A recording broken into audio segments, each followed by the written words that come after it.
Humans often lament about what might have been, especially when feeling confused and disappointed about life. Often people feel or believe life has been unusually and particularly unfair to them, while believing that undeserving others receive those breaks in life for which someone else or even one's own self is more worthy.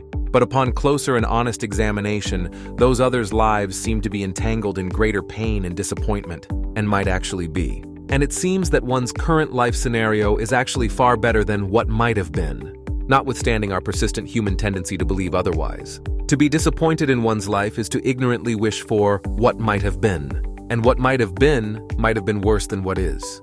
The cliché that it could be worse is utterly true, although virtually never seen or understood this way at first. As time passes, life's unravelings usually end up looking more like protections from something worse. Protected, you say? By what or whom? Philosophy over the ages has almost always swerved into the lane of whether there is a supreme intelligence in the universe. As philosophers, we just cannot help but pursue the question about divine supremacy.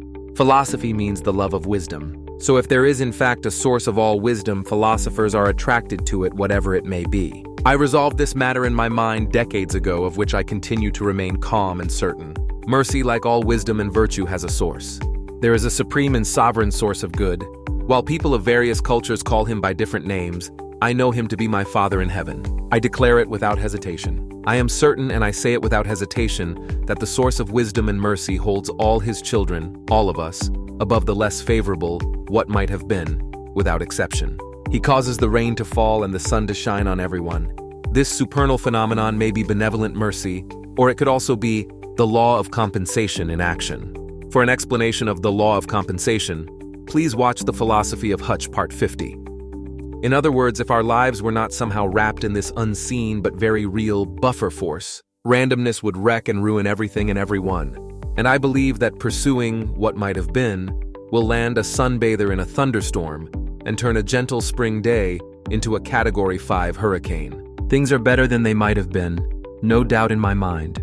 This applies to everyone by divine decree and through benevolent mercy. Couple this new understanding to the concepts of curiosity and anticipation, and watch your life change forever. Excitement and anticipation for what comes next is a gift. Curiosity is a beautiful little thing.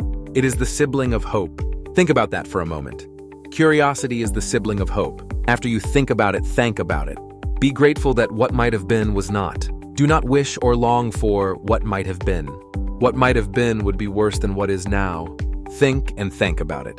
The Philosophy of Hutch, Part 114, What Might Have Been.